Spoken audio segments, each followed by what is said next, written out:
Okay, we're now live on YouTube. Hi everyone. Thank you so much for joining us today on Opera in Conversation, hosted by Oxford Contemporary Opera. My name is Zerlina Vulliamy, and I am the founder president of Oxford Contemporary Opera. And I'm really, really excited to welcome you to our meeting today. Today, we'll be joined by Peter Sellars, who is a theatre director, librettist, professor at UCLA, and we have so much to talk about. So without further ado, I'll introduce Peter. Thank you so much for joining us. Zerlina, it's so cool to be with you. You are the major event. Go. It's so exciting to be with you and at last to be talking. Hello. It's high time. Let's go. Let's enjoy. Oh, fantastic. Brilliant. Well, I mean, let's just start off with just a basic question, which is just how did you get into opera? Oh my God. That's a hard one. Okay. Like pre-birth, no. Like a lot of previous lifetimes. The semi-official story, quasi-official story. I guess I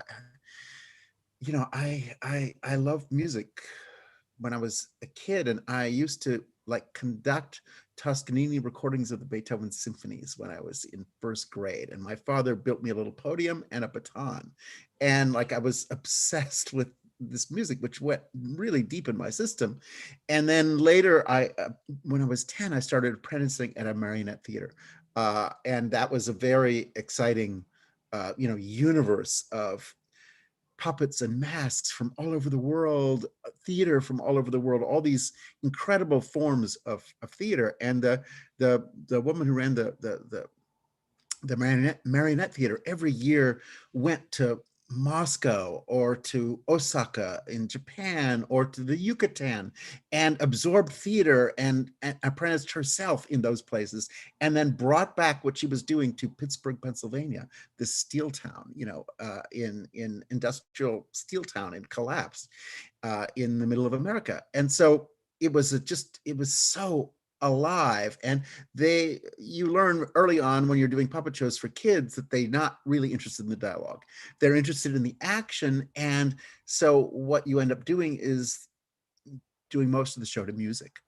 And the tastes of these folks who ran this theater were amazing. And so Beauty and the Beast would be done in Japan with Japanese music, and Rumpelstiltskin was set in Egypt with a whole range of Egyptian musicians, and all of these things. So I was really absorbing all this incredible music and making shows in relation to this music. And so I made a Rapunzel to the Beethoven Sonata Opus 17 number 2 kind of thing, just like crazy. But I just got obsessed with making shows with music, and then in high school started, I think music was always in the middle of all the theater I was making, and I did about 100 shows in high school. It was like crazy. It was like out of control.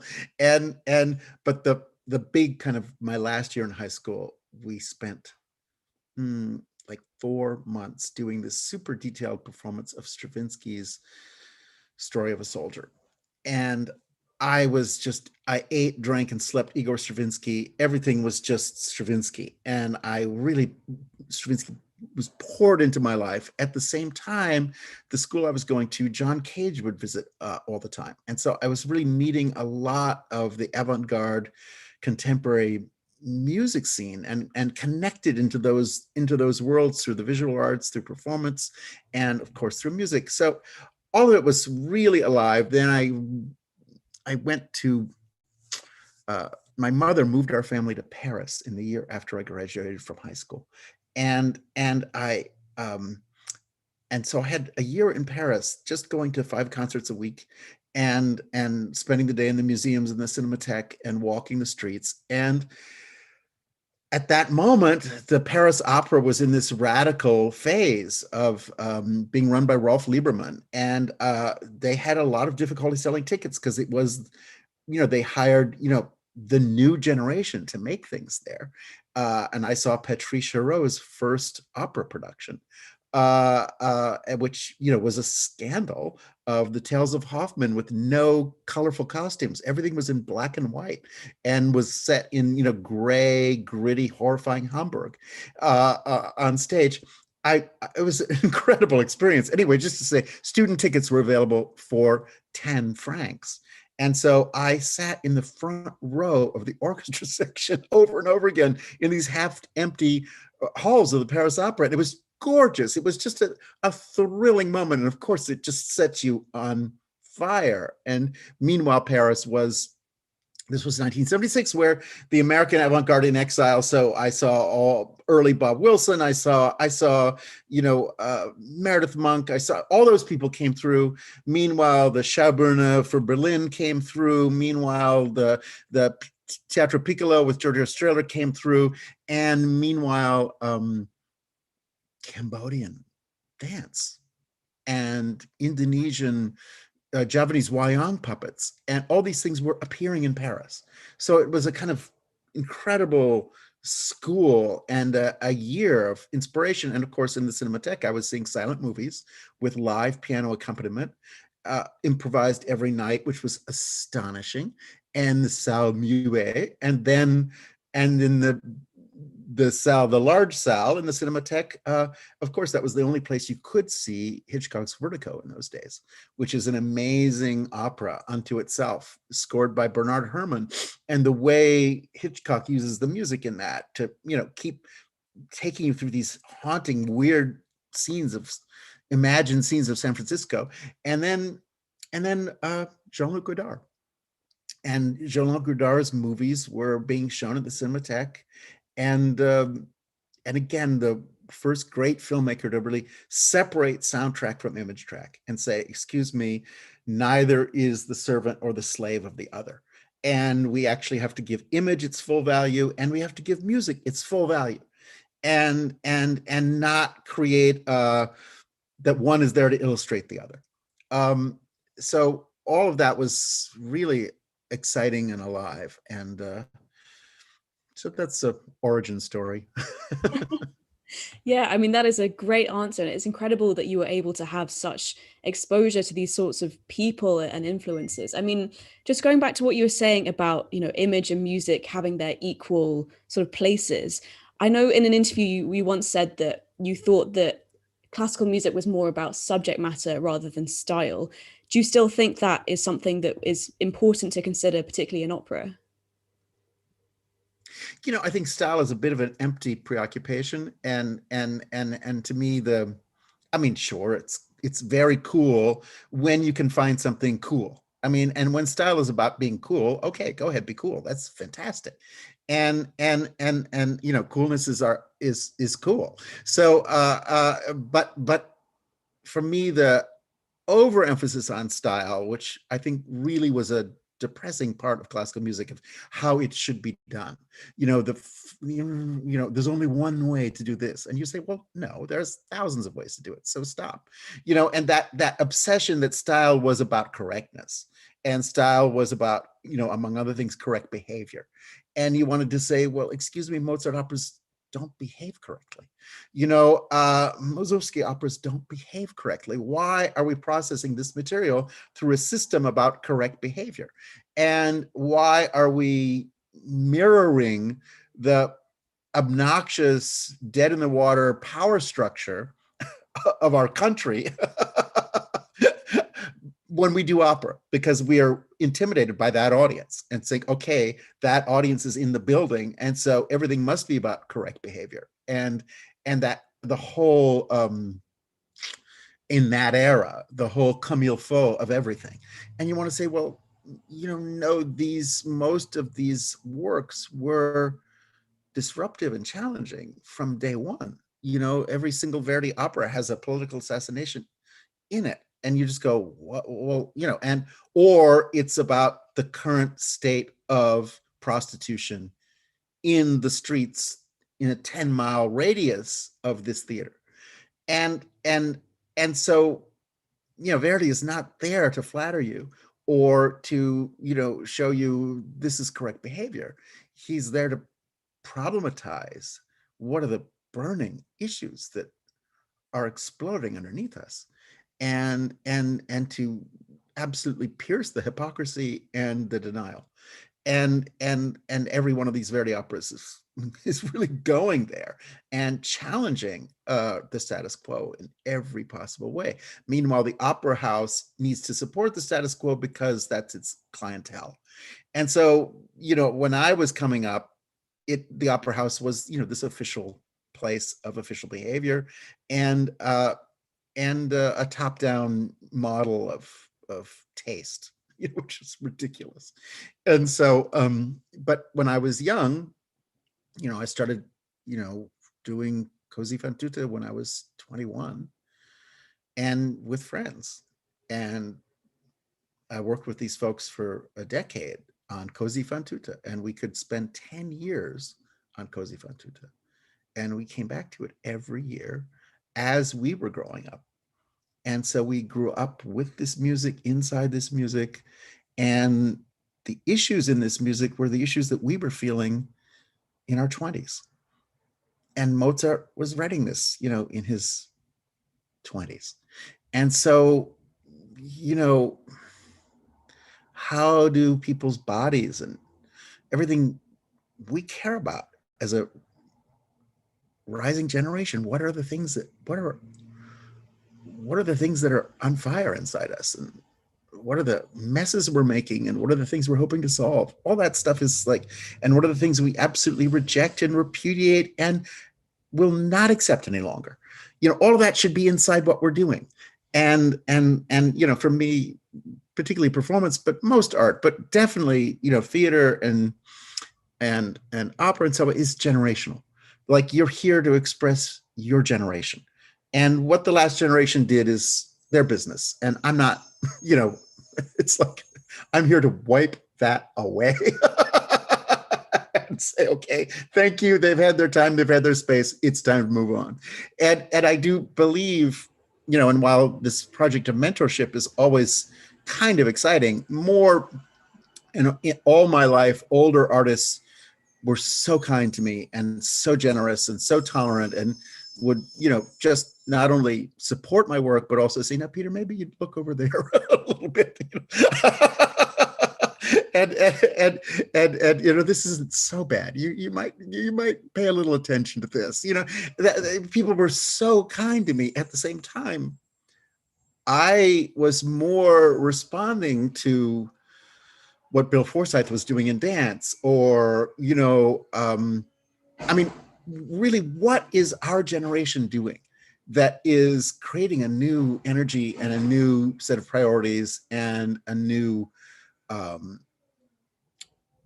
well, frankly, at this point in world history, urgency. So for me, it was really essential that there was casting that represented the society we're living in. That it was, that it doesn't look and behave in this old, all white, white supremacist model. That we really have to operate in a completely different set of dynamics, which, of course, as soon as you cast Shakespeare with people from all parts of the world with all kinds of different rhythms. What is rhythm in Shakespeare? Once the cast is Brazilian, that's thrilling. And of course, to this day, it's one of the hardest things, in the UK, is to deal with, there's one way to do Shakespeare and so on. And you just want to say, well, excuse me, we're taking lessons in rhythm from British people, really? And we're telling the Brazilians to wait? It's like, okay. I'm not sure I understand that, but anyway, so for me, it was always, operating very personally, and to me, that's what art is about, is inviting you to actually get personal, get very real, and actually put the world that you care about and that you're imagining or that you're horrified by and need to intervene with, put that on stage and create your intervention. Yeah, I mean, wow, what a great answer. There's so much to unpack there. And I'm really looking forward to talking more about the sorts of issues we've spoken about. But just just to sort of go back a little bit, I mean, would you say then, because obviously you're famed for updating productions of, we're talking about opera here with sort of modern themes, as it were, would you say that you then really consider the audience when you're planning a production of an opera that has this kind of updated staging? Or is it more your own personal view and sort of manifesto in a way? I, of course, am highly resistant to the term update. It's like, excuse me, which of us in this room was alive in 1786? I mean, excuse me. So what the fuck are you talking about? You're like, excuse me. The person with a serious time lag is you. And I want to say, I am available and awake in 1976 and am here today. And so I can actually acknowledge and authenticate what we're presenting today in terms of today. I have no idea what somebody thought this was or was not in the 18th century. I don't know. I'm sorry. And whereas I do know what I think we are feeling about this right now. And so that's the only thing I'm qualified to put on stage. I mean, everything else is some act of crazy presumption.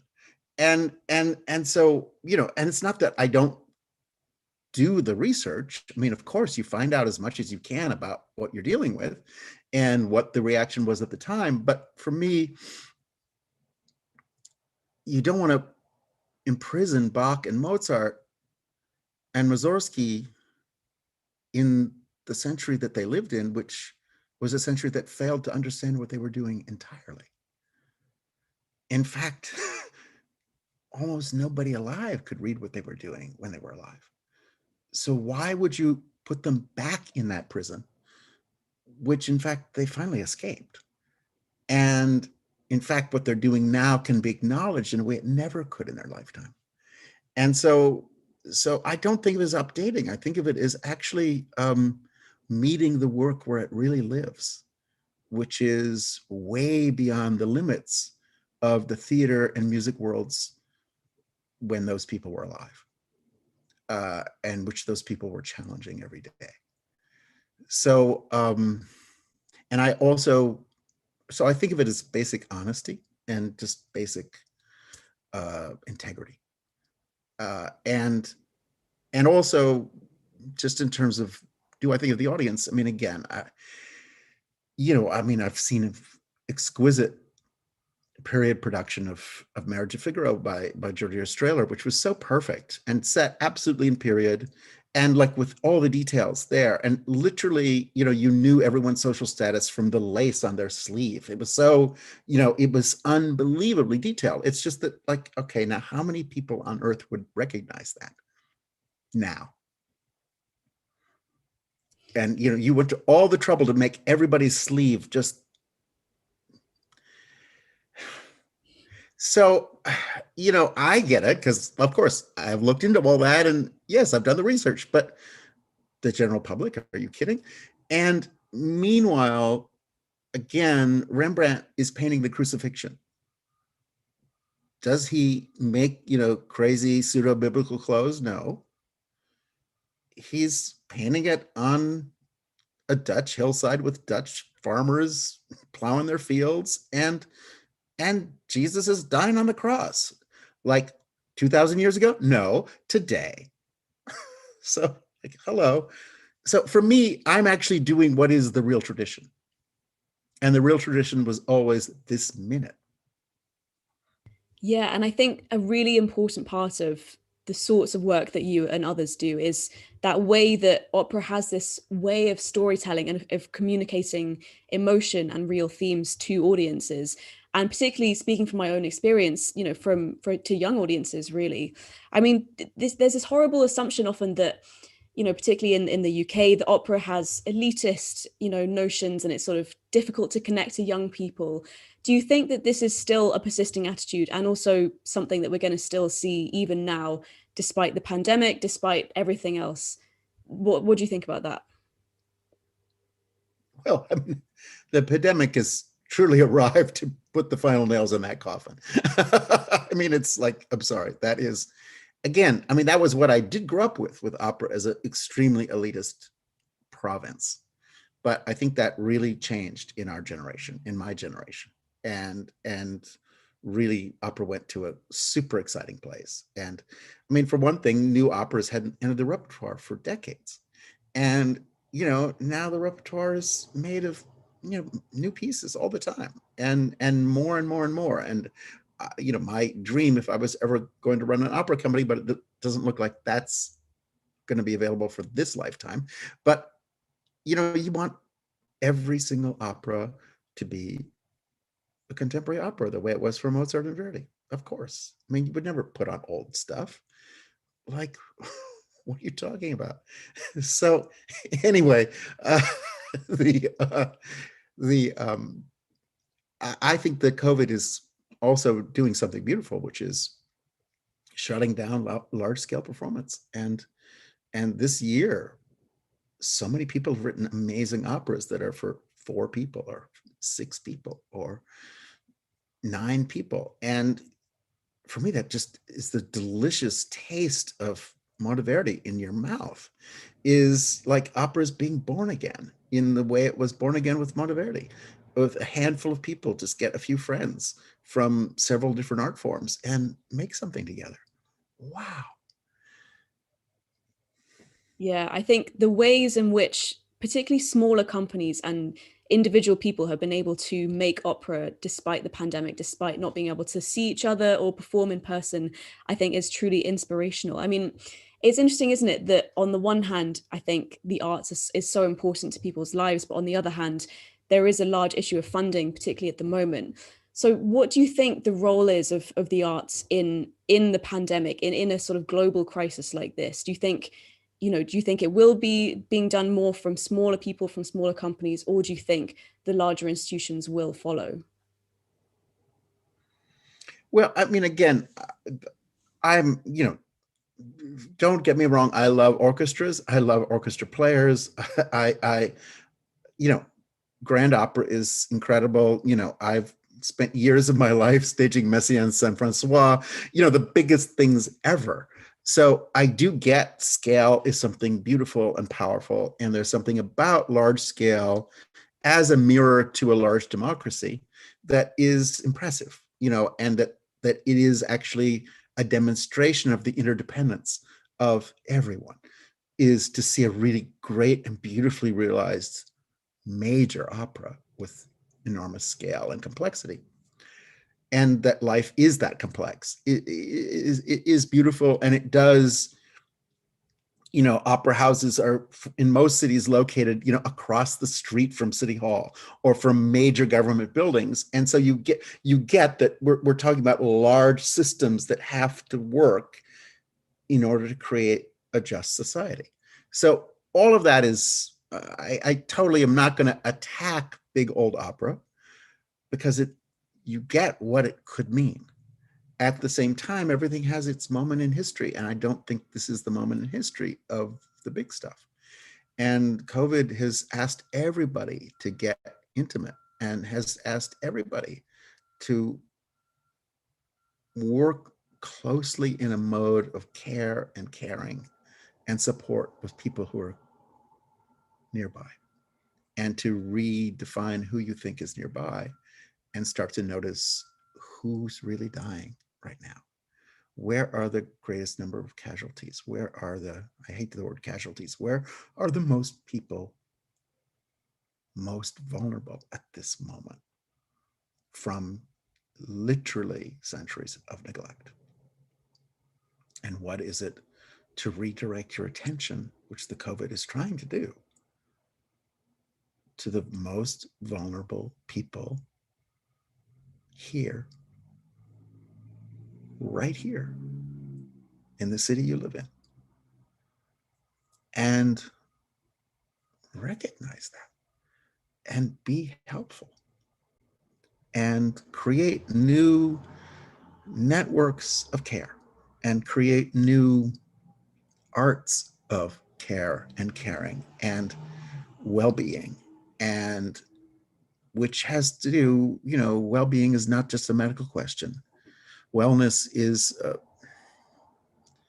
about how you exist as a person, how you're recognized, how you're part of something, and what level of confidence you can have in your life every day. And those are life issues. And then obviously one of the most beautiful things about opera is it's about multiple languages. And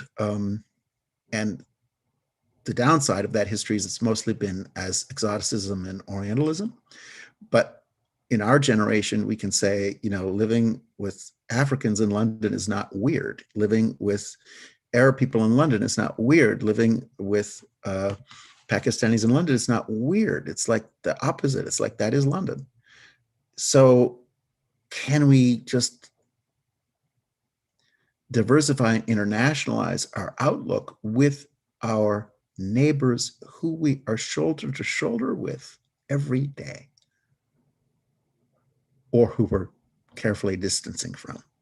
But just to say, what is it like now to start another set of conversations that you haven't had before that COVID is directing you to address?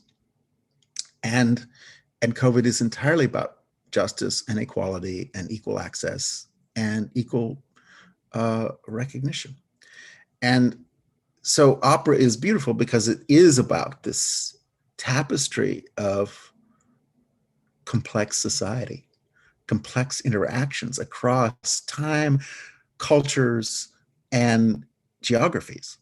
And that's thrilling. And obviously the forms that new operas are taking are even, don't repeat the same, colonialist attitudes, and are not just inclusive, but are representative. And so it's like, thank you, at last. and so the issues of justice, which have always been at the heart of opera, now have new poignancy and new urgency and new complexity. So, and then the other thing I would really just emphasize is, we have 10 years to deal with the climate emergency. And opera is about weather systems. Opera is about how a weather system is created and sustained and shaped by human activity. It's annoying that the climate emergency was presented as primarily a scientific question. It is not scientific. It's about humans. It's about what humans are doing and how humans are living or refusing to live, and recognizing you're living in relationship too, which is, Western culture was not good at this in relationship to. It's like me, and I'm now going to add me, and then it's plus me. And by the way, what am I feeling? And have I discussed me yet? And so this question of no, it's about relationality. Everything is in relation. The human and the non-human. All of it is in relation. The past and the future is in relation. Everything's in relation. Opera is the relational art form. Opera is entirely about the interplay of relations and elements that are not the same, but need to work together. And that's extremely inspiring in this period of understanding how to live on Earth in relation to the water, the air, the planet, animals. What does it mean to live in the largest set of extinctions in human history right now? So again, opera is a moment of care, attention, the practice of music, just practicing music, getting good at something. And finally, that phrase sounds really awkward. And now we've worked on it for a long time. And now that phrase is really beautiful. Well, that's the kind of work that is needed in environmental initiatives. It's the same work. It's the same focus. It's the same searching for beauty and letting beauty lead you to a solution. because one of the things you can tell is something is ugly and something's wrong here. And it's awkward and it's not working and it's forced and creating violence. And that sense that your ignorance is actually the source of violence, and your denial and your refusal and your selfishness are all the sources of violence in your community and on the larger planet, is the reality. And so what is this violence against women, and why is it at epidemic proportions? If we're going to talk about COVID and epidemics, the epidemic is the epidemic of human violence and violence against women.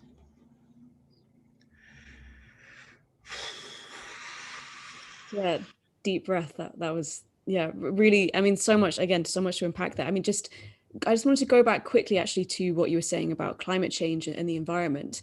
I've noticed recently that several opera companies I've seen have been trying to pledge more to sustainability and commit to these kinds of things, but I guess not as many as you might expect. For example, in the wake of particularly awareness of the Black Lives Matter movement, a lot of opera companies were pledging more diversity, but not so much. I haven't seen so much of a sort of awareness of climate change and that kind of thing.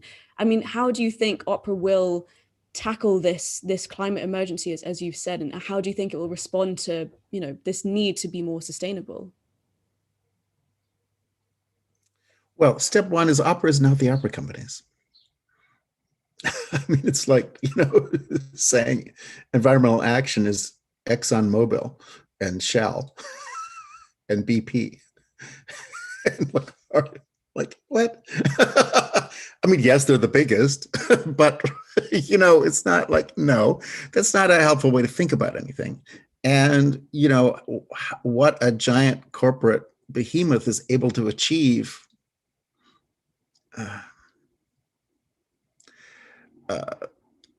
as classic and chronic polluters, is crazy. So I would just really emphasize integrity comes at an intimate level where we can be absolutely true to each other. And friends are keeping friends honest, which is what every Mozart opera is.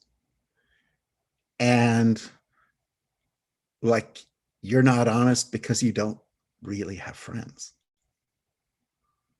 And if you had real friends, you would have to be more honest. That's Mozart's point.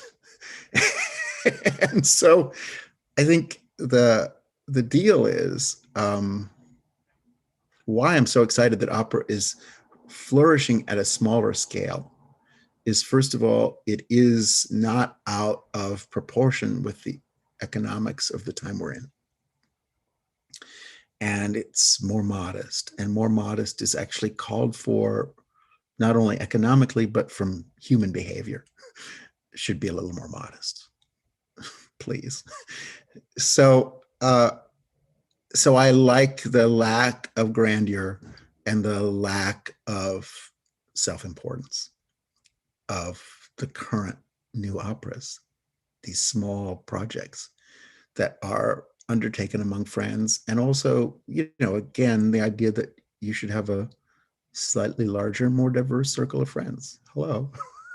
So what would that mean to actually recognize people as friends, not just as participants in a diversity project? Like the language, the horrible language, which is just about what friends you should have and how well you should know people and how close we should be. None of the language of diversity touches the human beauty and power and kindness and fun and seriousness of what we're talking about. So, and then I would just really, I would also say, this is a time where the arts can't just be about the arts.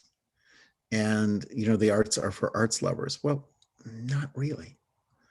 the arts are a way of getting things done. The arts are a way of shared awakening and recognition and revelation that are necessary for there to be any kind of political, economic, or social life.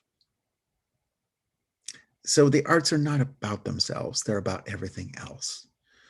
So for me, the arts need to be funded in terms of public health, in terms of the criminal justice system, in terms of education, all of these large fields which are not working well. And where large institutional priorities of the previous two generations have gone exactly in the wrong direction. Massive budget cuts, massive deregulations, and absolute lowering of human and professional standards. And so these large institutions are themselves in crisis. And what the arts bring is a way to remind yourself of what you were thinking when you were young and you said, I'm going to spend my life doing this. The arts bring the needed idealism that people have long forgotten in this deeply cynical time. And again, a shared, open, and courageous willingness to challenge what's not working. And if you're going to say difficult things, it's really important to have good music.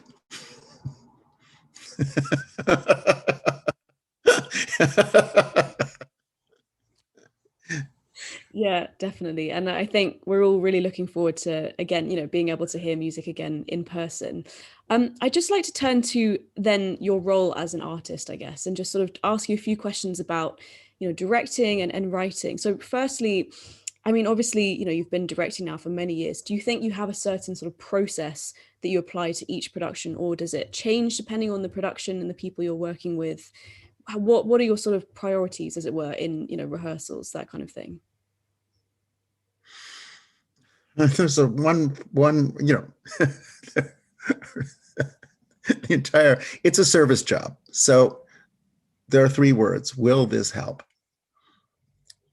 How can you help? That's the only question. And no two human beings are the same. So there's no formula. Every single human encounter is new and opens to possibilities you've never experienced before. So listening, step one. Listening, step two. Listening, step three. I mean, what's so beautiful is you're with really interesting people, and they're all different. So step one is listen a lot.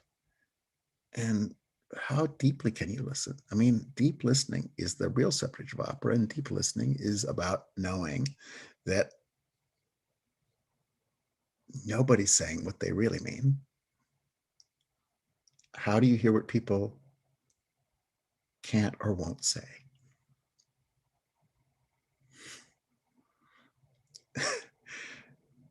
That's deep listening. That's what a composer does. That's what the orchestra is telling you. That's yes, they just said this, but the oboe just told you that there's something else going on. And so it's this deep listening space. And we're trying to listen to deep emotions. We're trying to listen to deep levels of violations or hurt that go back so far. And also beautiful moments of empowerment that are still alive, but are way too rare. And how can we create new empowerments and new joy and new energy and new elan and elation and I mean joy, not happiness. I mean like what it means when you've come from a really difficult place and you find joy, which is what opera usually is about. And again, how can we stop repeating not only empty gestures, but toxic gestures? Can you really show Carmen? Really, really right now? Can we really murder more women on stage? Seriously? That's your idea of a good evening? You know, I mean, a lot of, if you're going to do it, you have to do it in a way that we're not just adding to another statistic. And some serious, poisonous obsession is exposed and raw and upfront. And, but a lot of the standard repertoire cannot be repeated uncritically. I mean, it's really grotesque. And our generation really chooses different outcomes, please. So those outcomes that we're imagining have to be put forward, and put forward eloquently and beautifully and with magic and with thrilling sense of possibility.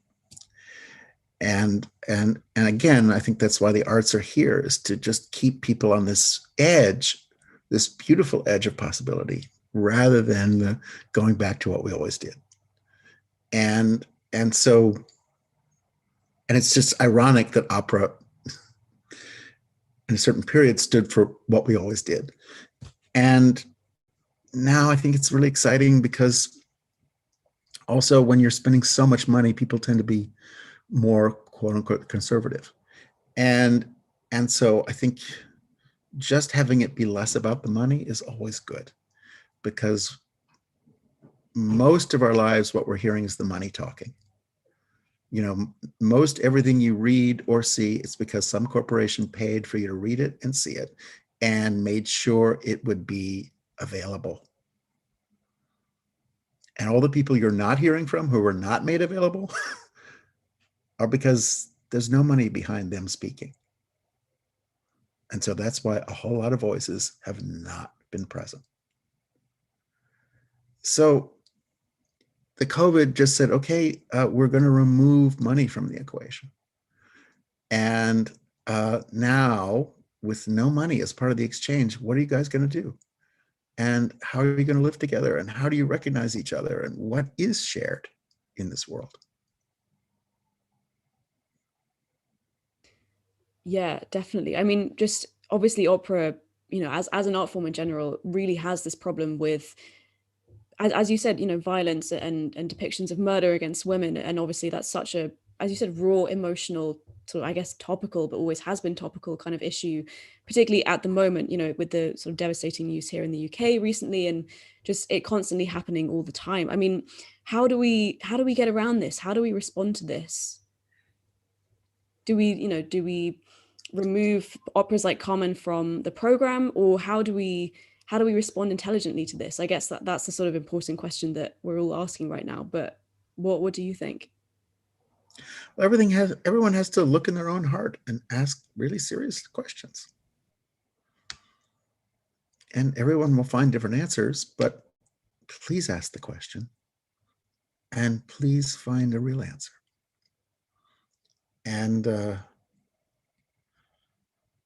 but obviously, just a huge amount of the opera repertoire is really uncritical about things that we now have to be very critical in relation to.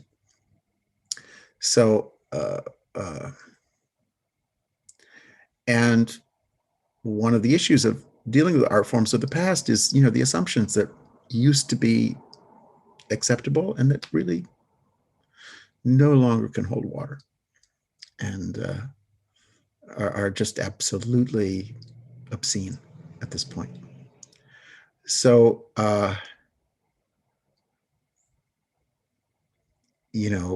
that is one reason why tradition has to go, is because, we really do need to live differently. Or if you're talking about tradition, then you're talking like indigenous tradition. Okay. But ways of understanding how to live and ways of understanding how to live again in relation to nature, in relationship to each other. And again, it's no accident that the greatest areas of environmental degradation are where human beings are degrading each other. So in the end, it's how are we treating each other? Because that's how we're treating animals and that's how we're treating rivers. And we're despoiling and polluting and exploiting them. And so, to the extent that a certain opera tradition is about all that stuff, check it out. But also, for me, it's been very uncomfortable in my lifetime that opera, when it comes to arts funding, always has to take the largest piece of the pie just to exist, which is not, very nice to your neighbors. And so I think it is important to diversify and reimagine all the economics, and that large ensembles can diversify and be useful in lots of directions, and that the arts are, you already have in England and just spectacular. In the UK, you have spectacular organizations working in prisons, working in, where the arts are not decorative, they're necessary. And I think the more necessary we can be, then you can justify that it should be funded. And if you're not necessary, then it's hard to make the case. And so for me, it's just to say, I'm genius, you must fund me, is really pathetic. And do you know how great I am? It's pathetic. And so earning our keep, to me, is a very real question. And in what way the arts, like sports, are an inspiration and a model for what a human being can be and achieve is really important. Yeah, I mean, definitely. I mean, well, following on from that, what do you want to be seeing more of in the opera world then? Well, I have to tell you, the way I think is that sentence, I don't have the word opera in it ever. I say, what do I want to see more of in the world? And then you make what you make. and and and and if you can achieve that by doing an opera, great. But I think it's not primarily thinking about opera. Again, for me, the arts are not primarily about the arts. The arts are about everything else. And the arts, again, we're interested in the arts because we're more interested in life. And the arts are a very helpful way to address life and to make things possible that were not previously possible, and make things understandable that were not understandable, and create solidarity that was not there previously, and recognition that was not there previously, and coalitions that were not there previously, and people working together that did not work together previously, exchange that was not there previously, shared space that previously didn't exist. Those are the tasks. And whatever that means, I'm not thinking, oh, what should opera be? I'm thinking, what should life be? And then how do we all achieve that in our next project? Yeah, wow. I'm just aware of time, so I'm just going to turn to a couple of questions from our audience. So firstly, we've got, do you have any advice for young and up and coming theatre, opera, or film directors? I do. Right, let's hear it. No, I mean, it's really simple. Be you and do everything you care about. And, it's so weird because so often young people are told you have to play the game, you have to do this, it's like the opposite. when I was young, I did things that I really wanted to see and I wasn't seeing anywhere. And then immediately they said, oh, there's somebody who's doing this that's real and unusual. And right away people notice. And right away people pay attention. Well, right away, that who knows what right away is in this world, in this life. But in my life, I was able to work at a very, very high level, very young, because my earliest pieces stood out from everything else and had to be recognized as something different and something that was proposing a different future and was combining elements in ways that were a surprise and were all the things I actually cared about with all my heart. And so I could pour myself 1000% into the work, which anything you do, if you pour yourself in 1000%, it's going to be amazing. But if you're going through motions and empty gestures that you yourself don't believe in, you can't pour yourself 1000% into that work. You have to, every day run from it. And meanwhile, show up and do what you're paid to do, which is just no way to live. So, I mean, the answer is please, please, please. I have a 3-step process for how to make art. Step 1, imagine the world you want to live in. Step 2, create that world. Step 3, live in it.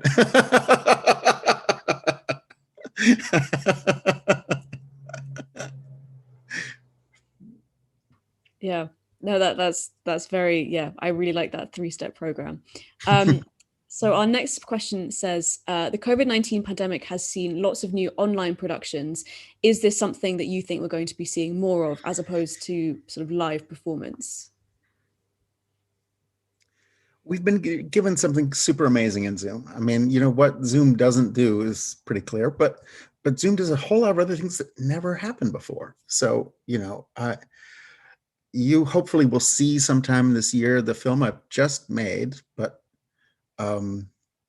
it's been 6 months of a Zoom project with, we took the Vimalakirti Sutra, which is a 1st century Buddhist text, where the principal figure, Vimalakirti, is a businessman who's ill. And he's also a great spiritual magician and visionary. But he's giving you a Buddhist teaching from his sickbed. And in the 1st century, they really got that you listen to someone who's ill and speaking to you through pain really differently from how you listen to anyone else. And you do have to say, wait a minute, what is he trying to say to me? What is this person who's really ill trying to communicate? So we did a working meditation on the first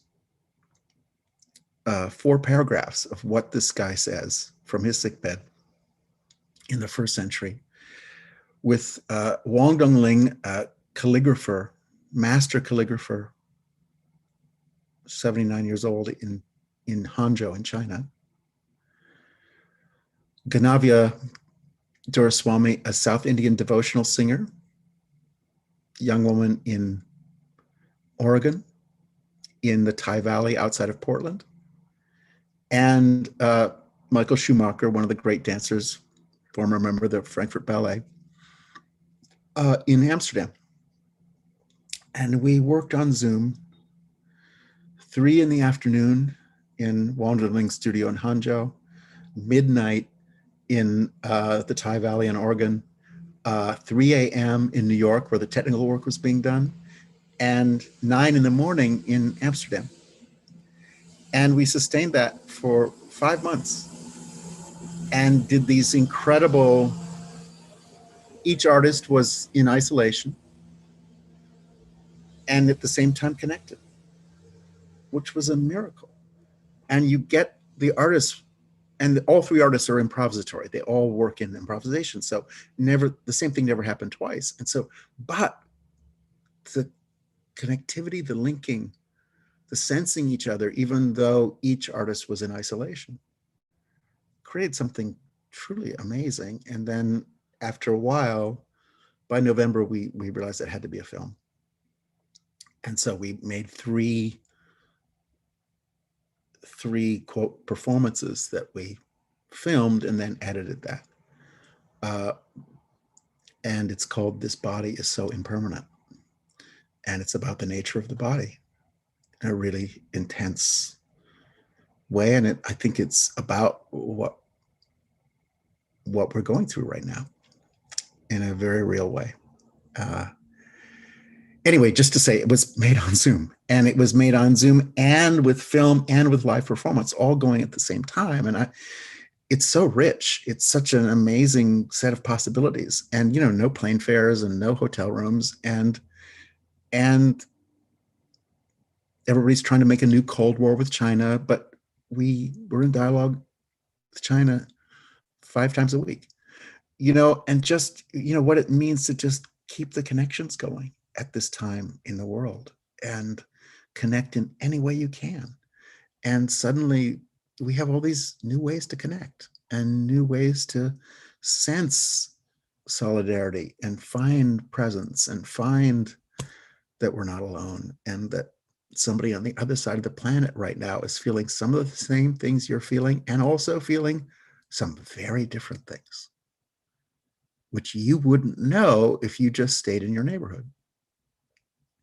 So I am so excited by this period because Zoom does take away a lot of the money crisis from working, and creates lots of possibilities of mutual attention. And then you have to just help Zoom with some things it's not good at. And so when I said there was technical work being done in New York at 3 a.m., it was a great company called Liminal of young people who are creating a more advanced Zoom platform with higher bandwidth for the human voice and detail in the image so you could see the brushes, that they have hairs on Wong Dongling's brush, you know, because Zoom normally gives you such low quality. And so what you're trying to get is, can we lift the quality of this? And so we can actually see how precious and feel how precious and experience how precious a human being is, and how delicate and refined and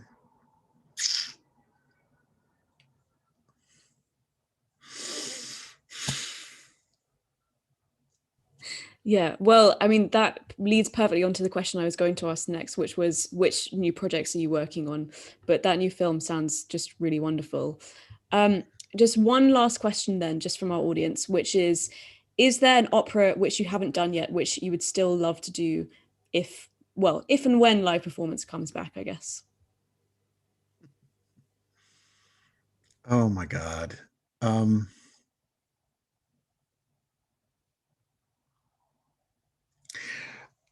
just to say, you know, a lot of the things I'm staging now are not operas. Um, because opera, as conceived by the opera world, is just not a very interesting category. But opera as it really exists is amazing. Opera means it's the plural of work. So let's work in the plural. Let's put all your work in the plural, please, and make everything plural.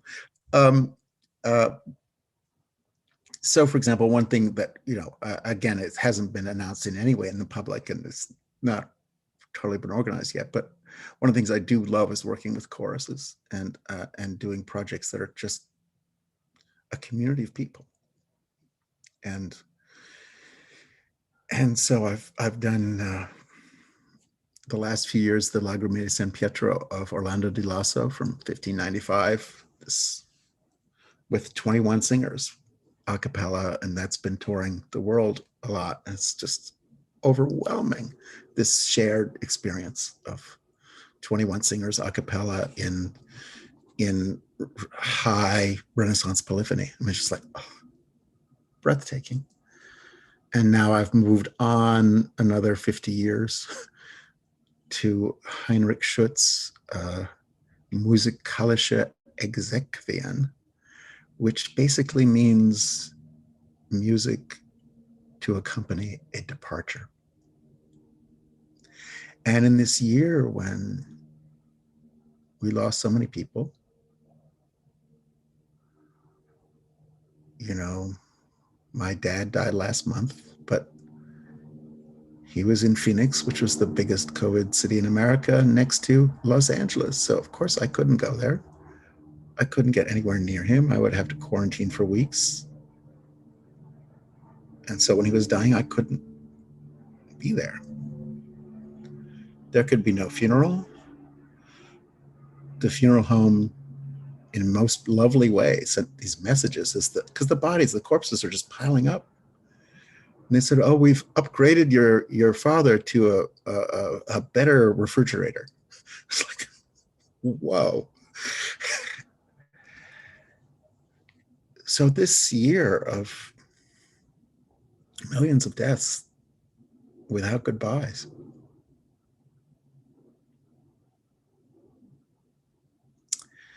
So the musikalische Exequien from 1635 is right in the middle of the 30 Years' War and right in the middle of a plague. And Schütz knew a local official who was a musician and enjoyed singing in ensembles in addition to his official position. And this guy knew that he was going to die within the year.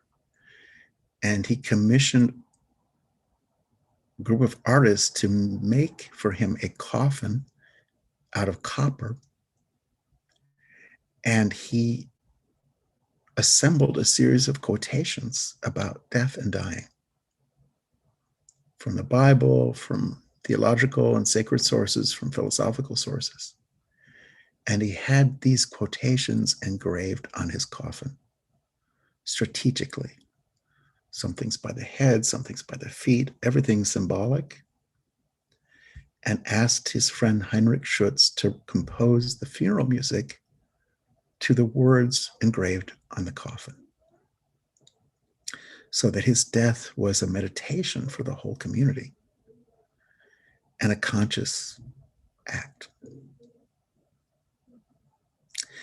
And the piece is a little bit famous because of the Schütz prefaces it with these enormous explanation for how it should be performed, which is the first part of it, which is about 25 minutes or half hour, is the first requiem in German. But Schütz takes the Kyrie and makes it one line sung by the full chorus that lasts 22 seconds. And then has all these individual voices, duets, a couple trios, and a couple little ensembles sing all these individual sacred texts and all these individual reflections and all these individual testimonies about the nature of death. And then the whole chorus sings again another 30 seconds. And then again, individuals come forward, small groups come forward, families come forward. And then another moment where everybody sings together. That goes for a half hour. And then there's the official funeral oration. And then the chorus splits into two. And there's a 8-part motet with, from two sides, from standing on either side of the coffin, saying, "God, if I'm not asking for heaven and I'm not asking for earth." Wow. And then the third part, Schütz does this crazy thing as he splits the chorus again. One group is around the coffin and the other group is spread in the whole building and outside the building. Always two women's voices to one man. And it's about the soul being taken out of the body. And the sound is a group of people around the coffin, and then gradually this other sound, which is simultaneous, which goes farther and farther and farther into the distance.